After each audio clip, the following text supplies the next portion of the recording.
shit. Welcome to WestWorldia, brought to you by PanNerdia. I'm AA Ryan. I'm Pete.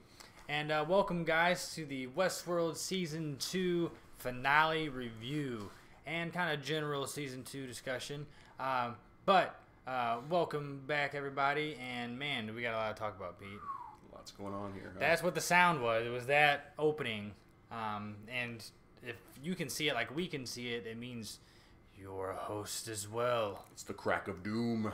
The Wait, that's God's crack. God's crack. It is the sublime. Well, episode 10. Episode 10 it is, man. Hour and a half long. A lot that they kind of shoved into that, but Filled in the cracks. Speaking of cracks, didn't they? Yeah, right. They really did, you know. So, yeah, let's go ahead and talk about it. I mean, there's a lot to discuss.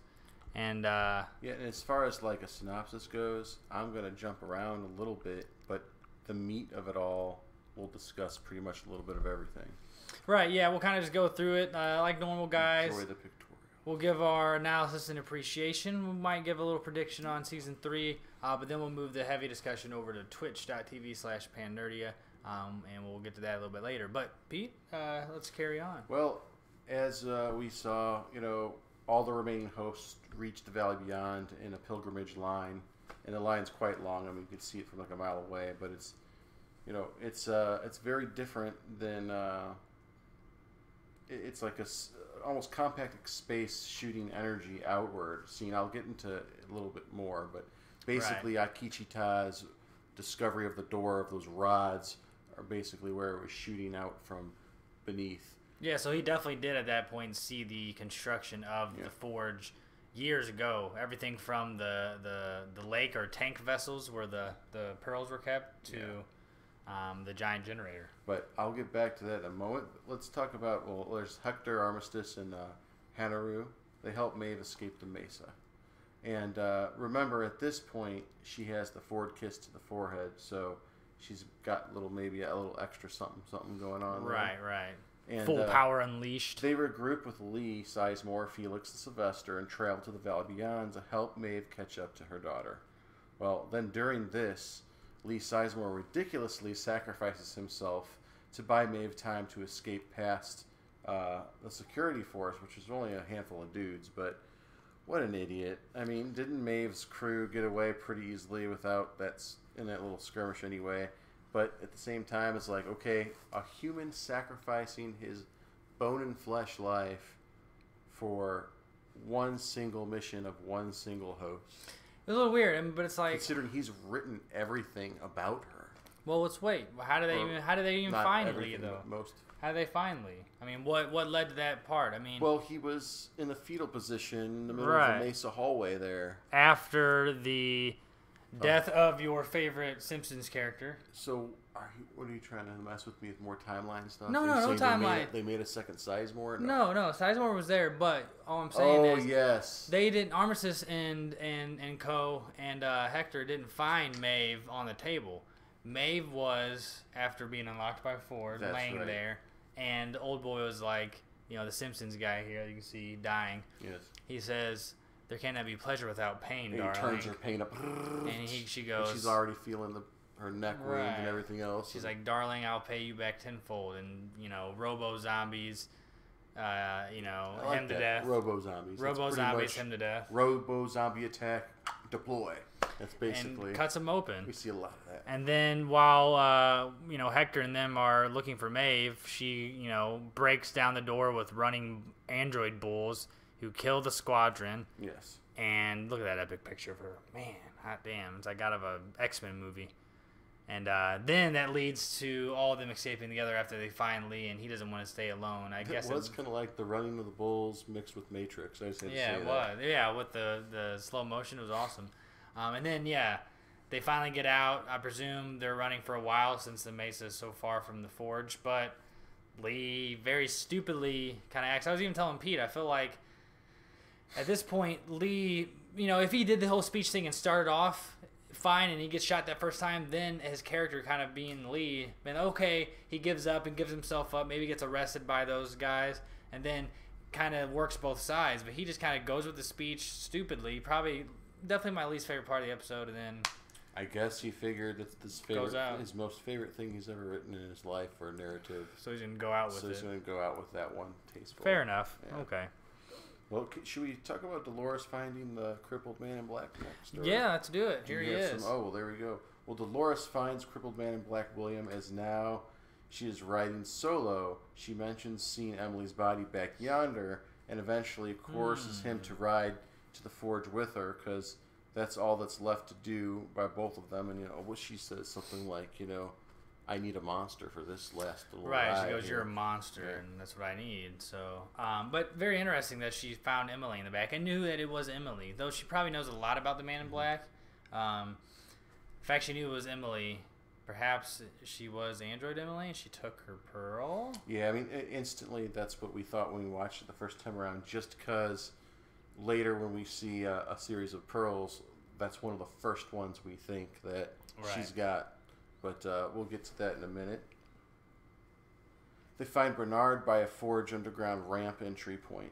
They meaning Dolores and Man in Black. If they come over to the rescue and blast those other... Yeah. So a little dune buggy car shows up, and of course they're, like I said, how do they do that? Like, the perfect shot every time. He was like, they're calibrating, calculating, Android, bam, bam, bam. Oh yeah, I feel like that's what it's got to be. It's like perfect headshots every time. That's what they need in The Walking Dead. Some androids to help wipe everything out. Maybe that's one of the worlds. It's Walking Dead world. We don't even know. Well, William tries to shoot Dolores like about 5 times, but what an awesome scene with her, like walking towards him, taking the shots, not stopping. I love it. And the expressions and everything. But she, the last shot he took was that flat bullet that Teddy used to kill himself, and it flattened against that core unit. Right. That's like impervious to a bullet, apparently. That's which pretty is nice. great. He had like a because titanium you can save one. your pearls. Yeah, it's like, right. The most precious thing in the body. You might as well have that core unit console. Let all the fluff be explodable, but the actual core unit needs to be so that sturdy. flat bullet she loaded in his revolver, and when he pulled the trigger, he blew off a thumb, a finger and a half, or 2 fingers. Oh yeah, he wrecked himself. At this point, the chest, the arms, now that, it's like, no doubt, like, we already figured it out. He was digging in his arm. Like, that was that scene was gross. Sick. And he got like 2 fingers deep. Oh, man, he was going down. He was dunking. In his forearm and yeah. looking for that heroin entry data unit. Right. Whatever. Couldn't find it, but ultimately, blew his hands off with that bullet. And he didn't have enough time. Dolores interrupted. She, like, cocked the gun, and she's like, oh, it looks like you're not sure about your own reality, huh? He's like, Dolores? Well, let's see what else we got here. Well, it backfired, as I said, and it blew him up, and we can see that he's obviously an android in that moment. Once in the forge with Bernard, an active faceless maintenance drone droids and all, Dolores uses the Peter Pearl encryption key to to enter with Bernard the digital space, aka Sublime, the Sublime digital virtual heaven. Right. I mean, which Peter ended up finding out through reading some interviews with one of the creators, Lisa Joy, and other people. They basically, she said all the writers kind of gave that the nickname, the Sublime, which I really like, because we were calling it like easy for us. We were calling it like Digital Eden. We had like kind of in the episode we had called it maybe like the Heaven, the Android Heaven, but it's ultimately called the Sublime. Yeah, right. Which is basically a digital heaven. I mean, that's great. That's great. It works out. Where am I here? Let's see. The system controller inside has the image of Logan Delos, and we learn his task, alike the physical world of 149 tests by William to recreate James Delos. This was also becoming almost an equal failure in recreating a digital asshole James Delos. So either way, James Delos cannot be consciously resurrected as a host, a clone, nor a digital being, except for these horrible moments that he had when he was, remember, in the park all alone, him and just the host, and he's just blowing him away and having a dandy time. Or, and of course, his human-to-human moment that they had of him and his son Logan, right before Logan overdosed himself eventually, shortly thereafter. He gave Logan an ultimatum, and Logan said, well, I'm at the bottom of the barrel right now. And his dad turned his back on him, and that's all that they have in the Forge system to sort of work with, really. Well, that's what they said is the most. So they have a lot more than that, but that's what they said is the most defining moment. Once they put him into flesh, it just fails every and that's time. what it is. That's the main thing. Yeah, that they keep failing. Like he goes, I've created so many. He goes, countless reiterations of James Delos in here before he did the physical version, and he goes, but the flesh doesn't survive. And what's interesting, and we didn't mention this when we had brought up when the Man in Black showed up, and our Man in Black and Dolores showed up to Bernard outside the forge. There's a big reveal there, to where we saw these flashbacks where Dolores was questioning Bernard and back and forth, Bernard questioning Dolores. Really, it was Dolores testing Bernard before he was named that to be the perfect Arnold, right? Correct. And ultimately, in that, she created Bernard because she made such a perfect Arnold that it would make other subtle changes that could shift into a chasm, as she puts it. Yeah, I mean... And change the whole thing. There's no better refinement so far than really Bernard and Dolores. Yeah, and she even says, she goes, well, see, Arnold didn't make it, so there must be something wrong with Arnold. So I'm going to change Arnold and make a new thing, a thing that won't disappear. I'll make Bernard. That's really interesting. That makes me wonder, maybe the real Arnold was willing to go ahead and try to free the host by starting a chain, by having himself murdered by a Dolores, and she saw that as a flaw. Right. But maybe that flaw has a link to his real flesh and bone life, which was maybe he really did lose a son in real life, and Ford put that in there just to make it a little more like real. Or it was all made up. Either way, maybe that kind of made him soft, real or not. And Dolores is like, well, you're always going to... That's the one thing she didn't change about him, though. His compassion. He's always going to be there for the good, for the betterment of everyone. Yeah. His species and the human species. Right. And she is not. She is trying to crack that code, find a way.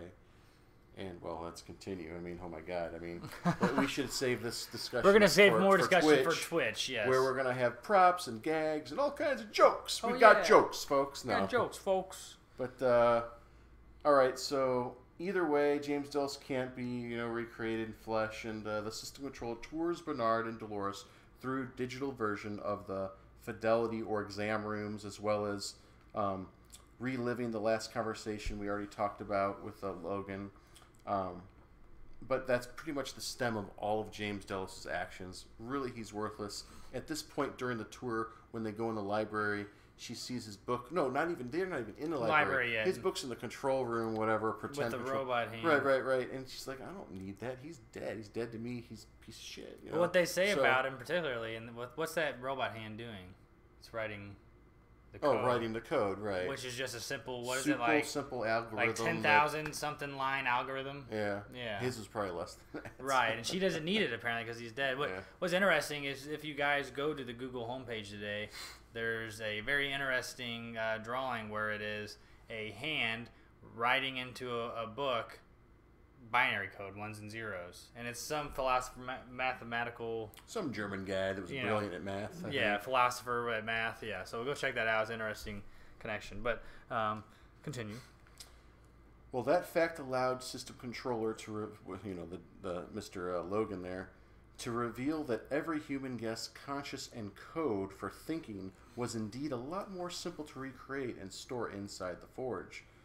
The Logan system controller also reveals, even though Peter's Pearl, it's like the sound of that, same here, is the encryption key to the forge, their version of the cradle, he, the forge system controller, is the key to opening the door via giant underground system blast transfer unit. It's the only way to explain this giant thing. But the picture behind this picture, there we go. Oh, is wow, that picture and that picture? Picture of the picture is which is kind of like what that thing is. Giant underground system blast transfer unit that allows hosts to not go into the forge cradle, but to willingly upload all their programming into the sublime digital heaven that, by the way, to point out Dolores' thought, still a thing created or at least started by man. She's like, you know what? They might be safe in there, but what if someone takes this and just, sets it aflame, or something like that? Like, it's still created by them. It's still another like a what she calls it, a prison, but another word like a Oh guild. yeah, Like a gilded cage. Gilded cage, right? But from here on out, from here on is open for hosts only, not clones, especially not accessible by humans. So, you know, she's still in doubt. She still is hesitant. She's still like, you know what? I can make my own choices. That means I can also change my mind. Well, what's cool is while that system's starting to accept transfers or hosts, she's looking through the giant library of humans codes and she's just purging it. She's just like as many as she can get at a time. Page, got that person's whole life down. Page, everything. Their mannerisms, their reasoning, of everything, all their decision making. The one thing all the humans have in common, though, and we just rewatched it. I had to because I only saw it a week ago. Is that all? What was I going to say? The fact that they all want to survive, though. They have the survival instinct. Yep. So even though they're really, like their core some drive might be a little more complex than others, but their core drive, our human core drive, just like a lot of mammals on Earth, is survival. And some of it's instinctive, but with us, because we can sing and talk and dance and all that, and think about everything and all that, and build everything. But apparently it's all down to a simple binary code. And she looks through a lot. I mean, even to the point where they show her pick Carl Strand's book out. So very interesting. And while it's going on, the hosts are uploading into the Sublime via Achikita's, Remind me leading on Twitch to talk about who's more logical, Bernard or Dolores? I like that. This season. Okay, I like that. Yes.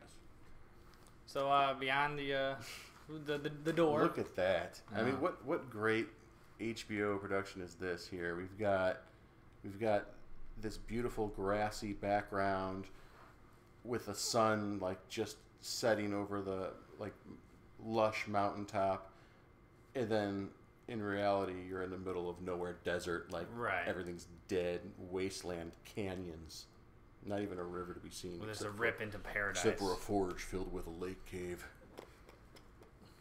All right, what do we got here? So yeah, so the pilgrimage of surviving hosts.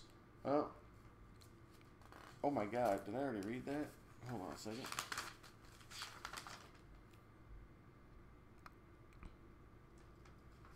Nope, yeah, right.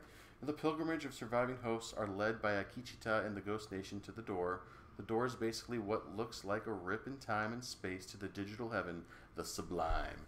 And then here's a picture, and Akichita's men led the way, and many usher in, with only hosts able to see the rip in space, which is really funny when they showed Sylvester and Felix like, what? Like, it's kind of like I don't see it, man. What the hell? That confirms they're both human, no matter what. Well, yeah, they're both human. But what's funny, it's almost like a flip side of like the androids being like, I don't know what you're talking about. I don't see anything.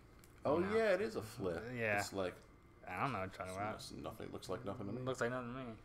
With only hosts able to see the rip in space, shooting from well beneath a ramp, ending over a canyon. This is the original deep rod construction Akichita found before it was covered up. It is the giant underground system blast transfer unit, which projects the door straight up into space.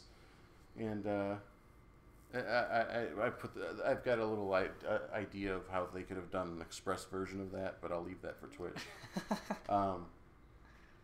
So let's see here. Interrupted by Charlotte's reprogrammed dark force. Oh, that's right. Here we go. So Akichita has 1/3 or so of the hosts inside Sublime as the queue gets interrupted by Charlotte's reprogrammed dark force, who needs 4 horsemen when all you need is 1, she says. And that's right. I mean, all she had to do is ride that horse through, and they all start killing each other. Death, war, famine, and pestilence. Clementine, Frankenfeather, Frankenfeather, yes. Pennyfeather. As she rides through the queue, the hosts turn on each other, but Hector, Armistice, and Haruyo fight off the meat of the attacking hosts while trying to blast Clementine off her horse, but they didn't cap her in the head. That core unit didn't take a bullet, so she's still she's still blaring it out, and they're killing each other, right? So they sacrifice themselves in this battle at the doorstep of the door in order for Maeve to hold her promise to her daughter by letting her, quote, take her heart into the safe and wonderful rabbit hole, the Sublime. Maeve stayed behind because of the unfinished business. She will probably get assistance from her old posse eventually in the future season or two. But the main thing is to get the daughter and the secondary narrative mother and Akecheta, of course, himself in there through there. That was her main thing. So the last stand at the doorstep was the finale of Maeve's super droid force. Like, she did some Matrix stuff there. I love where it, she yeah. froze everybody and looked back and said goodbye. And I found it kind of interesting that even though Akecheta and the others that turned back to look at Maeve one last time, like, their bodies already dropped, but as they're being downloaded, they're still looking back. As they can still look. Yeah, it's kind of weird. And they're still looking back and saying, like, I wonder if it's like a black hole effect or something. maybe they're not seeing anything. Maybe they're looking back like, what? Oh, maybe that's what it is. Yeah. But it kind of felt like the daughter was making a connection. Like she still had a connection through the other side. Maybe Maeve will be that connection between both worlds. The lore says there's a connection is lost, but maybe Maeve will be the one that's connected to him. Yeah. You think that stop motion stuff was just stop motion camera tricks, or do you think they actually had all those people pause like that? I think that one was a stop motion pick because some of them were real intense. Well, this spared enough time for the last of the peaceful hosts, including Maeve's daughter, second narrative mother, Akecheta himself, as well as Akecheta's partner, Kohana's implanted persona. Now, I don't know how she got in there, if that was a little gift of Maeve or someone else, or she was just already, like... Maybe she made it ahead of time. When they decommissioned the host, they didn't... Or the guys who were decommissioning didn't know that Ford was uploading them already to that system or something. That's the only way I can assume. Maybe they came out of the meat locker and just, like, headed for it. Oh, like, yeah, maybe. Maybe that was the way. Yeah, because they did get out of the meat locker. I forgot about that. The meat locker Mesa. Cold storage Mesa, yeah. There's enough time for that last goodbye departure, but soon after, all the bullets from Charlotte's men took Maeve down. So mission complete, though, but hope there's still more to come with Maeve. The meat of the lost 11 days and timeline sequence is brought forth around the second half of the show, maybe pretty much the whole rest of the show. So Aaron here hopefully can insert some corrections in here, but we're going to go with the flow with these beautiful pictures we have. In the Forge control room, Dolores and Bernard go from testing out. Should we talk about that? Here. I switch it over. Because once they went inside and there was way less evasive way, he didn't have to have his skull cracked open and the pearl dropped into the system. Literally, it was just these beautiful light streams, and they just like fell asleep standing up, and inside they went, right? In the Forge control room, Dolores and Bernard go from testing out the way less evasive non-cradle way of entering and exiting the Sublime, or not really the Sublime, I guess, but just the Forge like cradle. Dolores rejects the Sublime, though, afterlife, as it's just another line creation of humans to control hosts.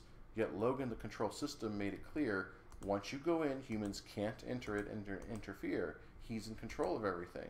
Well, what if someone bombs the virtual program? Dolores is going through book after book of the Forge's human guest simple code library, and she simply purges it. All the memories, urges, loves, etc., as pissed off as she was, she also tried to override the Forge. But I guess in doing that, the water caves flooded up to the surface. What else would you expect from the Deathbringer to do? She was like, I can't figure, I can't totally destroy it, so I'll take this, I'll take that, and, let's get out of here. That didn't necessarily happen, how did it? Bernard shoots Dolores through the side of the head, eye socket. This stops the purge from continuing, but the floodwaters are increasing.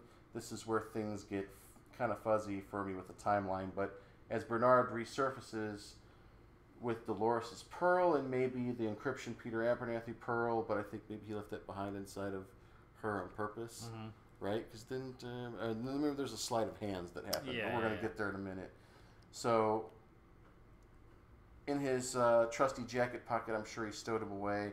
He's met by Charlotte and Elsie outside, whom take him all the way back to the Mesa. That's quite a long drive because this Forge is on the most outer point of like nothing desertness that doesn't even like border up with another one of the parks really, and the Mesa's like opposite side. The opposite way, yeah, on like the east dune side. buggy it all the way back. Long drive of contemplation. Yeah, exactly. Bernard, and in regards to the next big reveal though, we see once they are in the Mesa and Bernard is all sense functions and sitting overlooking the map room, he's kind of bugging out, not sure what's going on. He sees Elsie confront Charlotte, and he even warned her. He's like, you can't not trust Charlotte. Well, what happens? Elsie confronts Charlotte, and she gets blasted because Charlotte realizes, you know what? Okay, you know the truth. You could get an upgrade in your job status, but I already know, I already read your data, and you don't have it in you. You don't have any reason. You don't have any way of, like, looking the other way. You're not that type of person. Right. So, never mind. Boom, boom, boom. Blows her away. Bernard sees this. This sets his panic off. He sees Ford, or does he? I mean, if anyone knows Ford the best, or at least the most sound bites of him recorded, it would be Dolores and Bernard. Yeah. And so Bernard asked for help and kind of got it through his own subconscious, led by an image of Ford. Which he says, I've already begun. And he did by... well, let's see, do I have that neck? He sees Elsie confront Charlotte. She gets blasted. Delos Project murders Elsie. Okay. That shocked Bernard into action, asking for the memories and remnants of Ford's essence to help him. We then see the memory of the Ford step, the next step. Bernard, knowing he already took Dolores' Pearl unit after capping her in the Forge supercomputer room. Not only that, but he has a memory or next step of making the next new host clone body in the supple-ass form of a nude gun-packing Charlotte Hale. Boom, boom, boom. Yeah, this brilliantly conceals Dolores Charlotte bot. So obviously he took Charlotte's Pearl out after he blasted her. The Peter Abernathy one he may have left behind because it's part of the master plan. He puts it in this beautiful Hale body, and then from there on out, everything we've ever seen in the season of Bernard waking up on the beach and helping out Strand is with the Dolores Charlotte bot. Yep. And that's the thing that ties everything together. Now we know what happened during the 11 days. That skit. Right there, that explains a lot, but it doesn't explain everything about every character. Right. But we'll kind of try to delve into that. I need to start keeping track of this. This was the most intense, most informative, biggest reveal show of the season, which it should be. Alright, let's see. Charlotte Hale. Dolores inside a new hot body Charlotte kills the real Charlotte. From there on out, Dolores Charlotte bot is now playing the role of Hale, and Bernard knows Strand's team is coming to investigate, so he purposely scrambles his programming and memories. This brilliantly conceals Dolores Charlotte bot, but begs the question of how Bernard designed a way for himself to remember in a timely fashion. How? And I asked Aaron the other day, I was like, did he have a timer? He's like, okay, I'm going to scramble everything up, but like when the timer sets off after a certain amount of days or whatever, or a certain thing happens, like everything will come back. And I thought, well, maybe that whole him like reaching out to Ford and then finally saying bye to Ford was bringing everything back to full circle. I don't know. Right. What do you think? I think with his plan, he knew Charlotte was going to go get Strand, or she was going to receive whoever was coming to the rescue. He could go lay on that beach. I think basically what he did was calculate his chances based on what pawns he had in play, and went from there. And he goes, okay, I could scram. There's a 92% chance that I'll be found by Hale and them, which it would already be Dolores, and she will guide me the rest of the way. I will begin to remembering stuff as I go and as I need, but I know I won't reveal everything at once. I have a chance. He realizes it's for the survival of the species because he's already had the takes shocking moments in and out of memories. He's got this like, oh my god, I'm killing them all. I'm part of this. No, he doesn't want them dead. Well, the Forge has been drained and cleared of faceless drone droids, right? In the same showing, Strand preparing to transfer the Forge guest data via 4-beam Rockstar military device. Wow. So this thing's literally like a miniature version of what's going on. Like instead of downloading stuff in, it is uploading stuff out. Yep. So that's the cool stuff we see here. As this is going down, Dolores Charlotte bot reveals to Strand and Costa, and apparently, and almost back to full memory Bernard. I think at this point he's like, okay, now I get it. Yeah, because he's telling Strand, and I'm glad I rewatched it tonight. He's like, oh, I did it because they ended up killing you and all this. And it's interesting, killing you, but not by his own hand, just by his decision making. I guess is that what he meant? But so that and then the Charlotte figure is Dolores in the flesh, as she says. Right. And like without any hesitation, she's like, bam, bam, bam, bam, bam, under the wing, bam, bam. You know what I mean? And it's like, yeah, she was wicked. She was just looking at someone in the eyes and shot everyone without even like perfect shot. So yeah, that military device was kind of neat. That shot up the stuff, but as this is going down, and she says it all, she kills Costa, she kills Strand, she kills the rest of the Delos team. Before leaving the Forge Control Center, Dolores Charlotte Bot uploads Teddy's personality data and files it right into the uplink transfer for a little sublime action. So she's like, he deserves to be in a digital heaven, but now I'm going to go on. Yeah, I changed my mind, and she's like, and I'm going to make sure that humans don't find the location of this. Secret location. It was too much before Costa got killed, it was too much for him to send.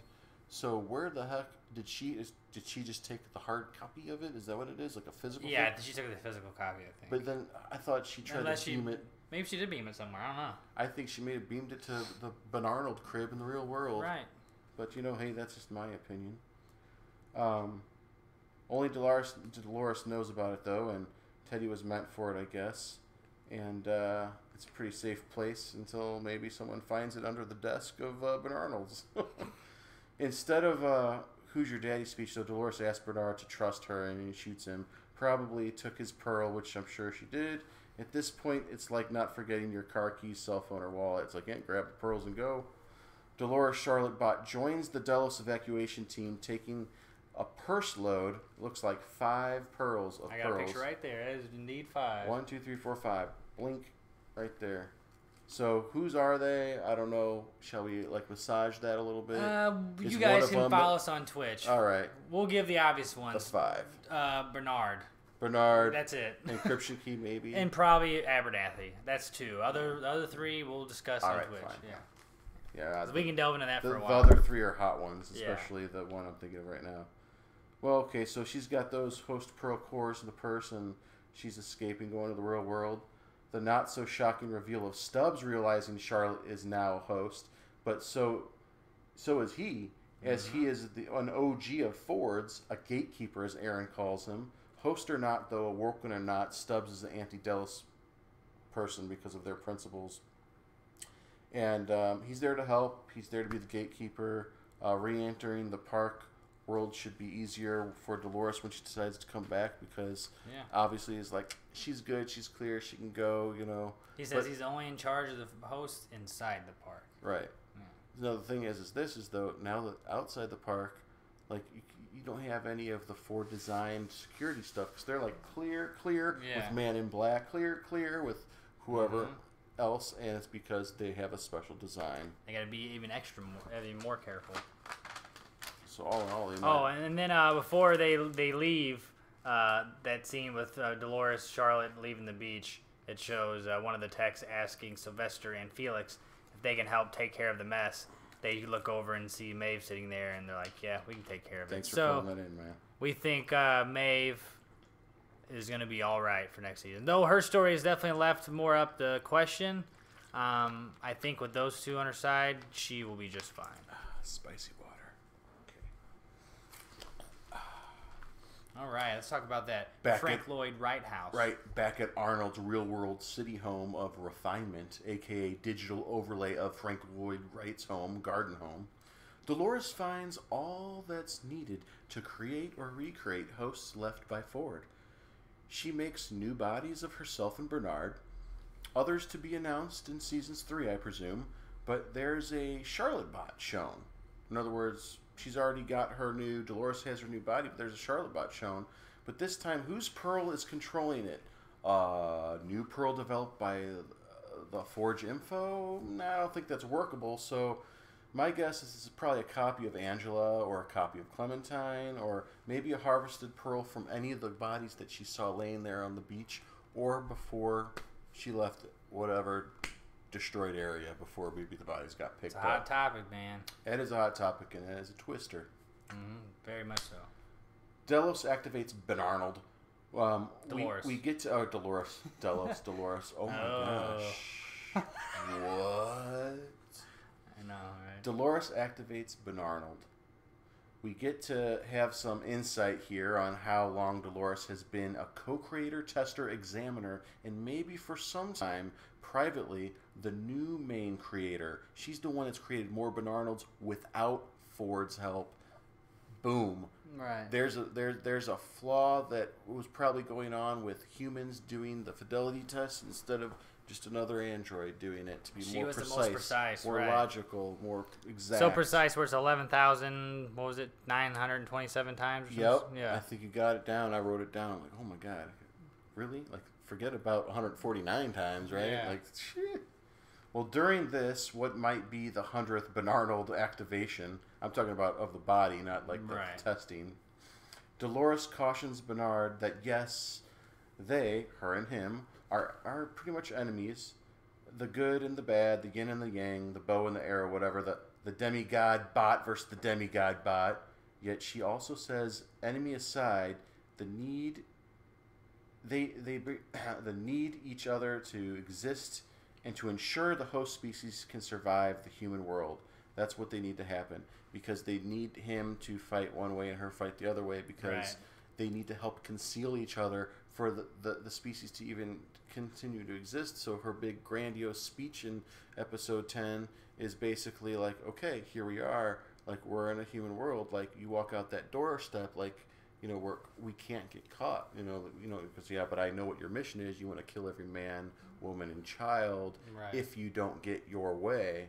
And she's like, and you're going to try to stop me. And See, they're like an ebb and flow. They're show a yin them. and yang. They are a creator and death. But what's interesting is they swap roles as well. Bernard is the remodel of the original creator, and Dolores is the death bringer. Though Dolores is the one that created the new Bernarnold, and that Bernarnold helped destroy the parks and part of the humans to get out of that world, to get into the new world, to create some new. So it's like a constant flux of back and forth. She does between give us a creating little. and destroying. She does give us closure, you're right, about Arnold, but also about Ford. She's like, look, Ford carried through Arnold's dream. Like, Right. he was so pissed that I killed him, but Arnold had it set up that way. Right. So he was angry, just like you'd be angry about a friend doing that. You know, like, why would you take yourself away from us? You know, don't do that.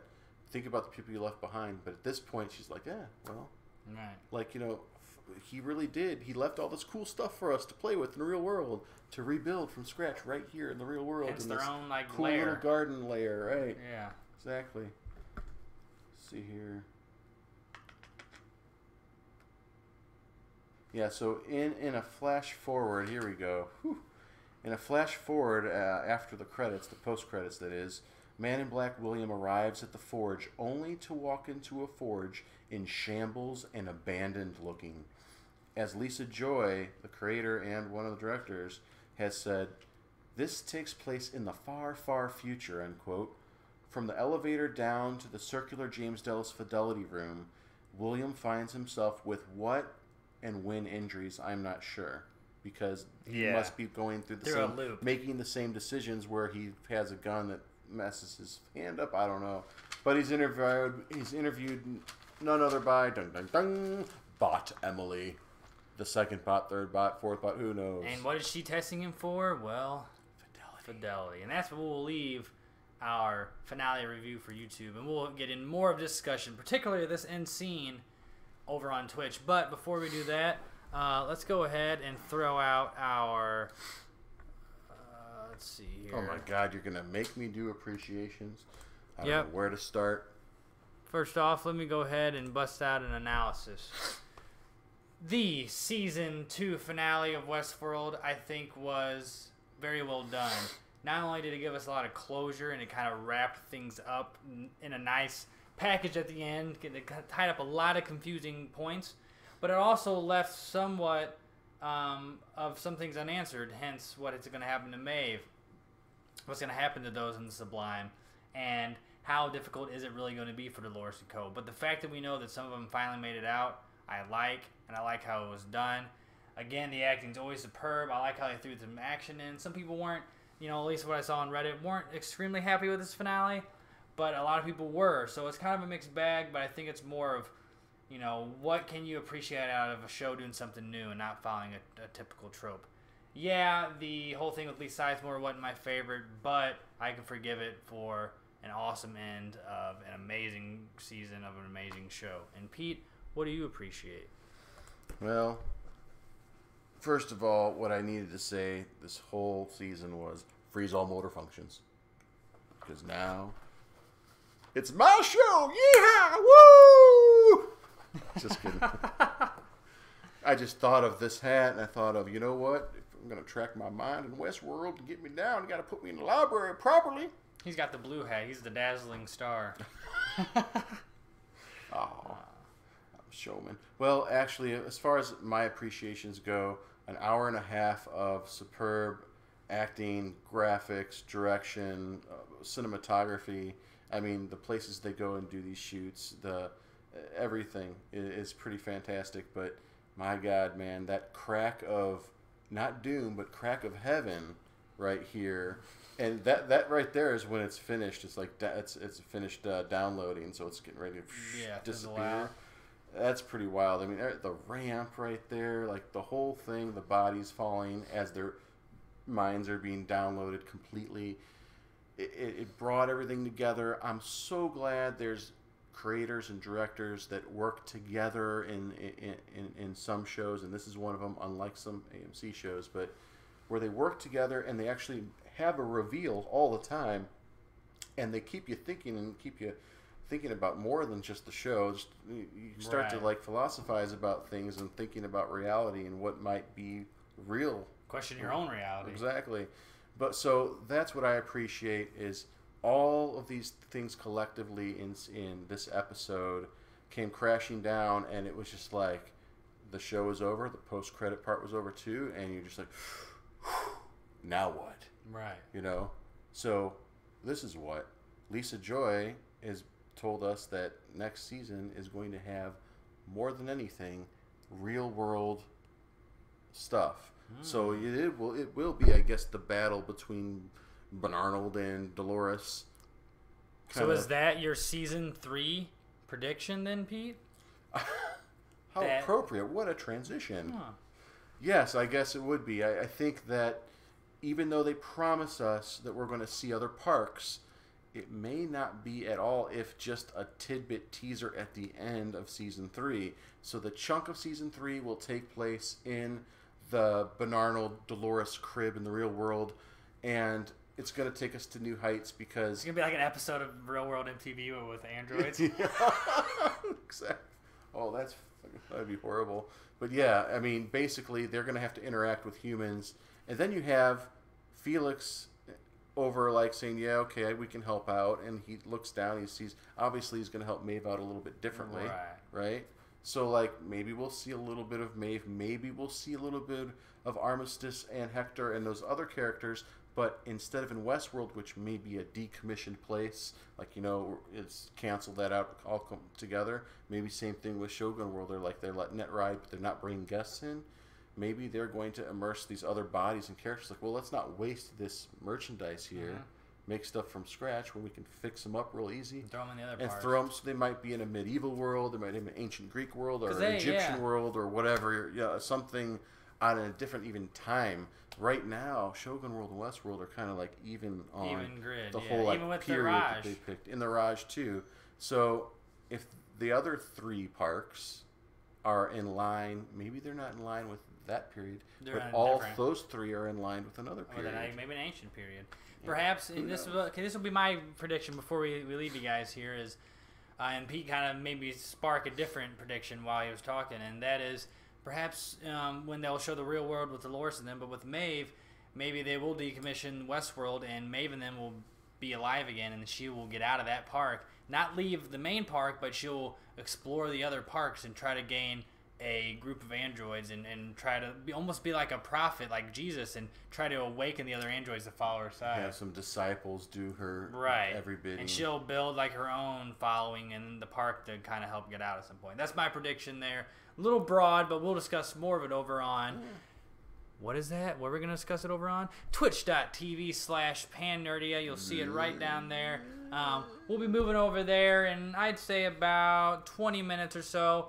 We're going to like get some refreshments and stuff before we start over, but We do appreciate everybody who joined us here over on YouTube at the PanNerdia channel and with our WestWorldia WestWorld preview review talk show. We had a lot of fun this season. We're going to miss it for a whole damn year, but I think we're going to be super excited and even bring you guys more content next season. Hey, shit, more content, PanNerdia, like, continue to tune in. PanNerdia is going to have plenty of content. Yeah, regardless of the Westworld stuff.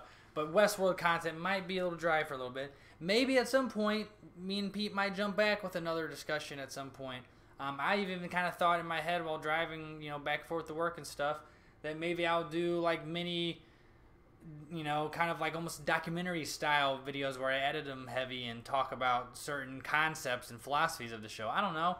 It's an idea, and don't hold me to it because I probably won't do it. But if I do, it'll be cool, right? Either way, we appreciate you guys, and I hope you enjoy everything PanNerdia is doing. And if you still want some more Westworld, join us over at twitch.tv/PanNerdia in about 20 minutes, and we'll get some more for you. Not only are we going to discuss the finale more, but I think we'll discuss the rest of the season a little bit more, bring in some more points of that, and even some stuff from season 1 and beyond. So and the stuff that we read from the creators. Yep. And not just comments and Q&A stuff, but stuff they're putting out there that's giving us a little insight on what we get to see. Kind of behind the scenes and looking ahead. And not only that, we're going to look at some maps and some interactive stuff and just kind of help explain things. Timelines, maps, all kinds of tools on Twitch.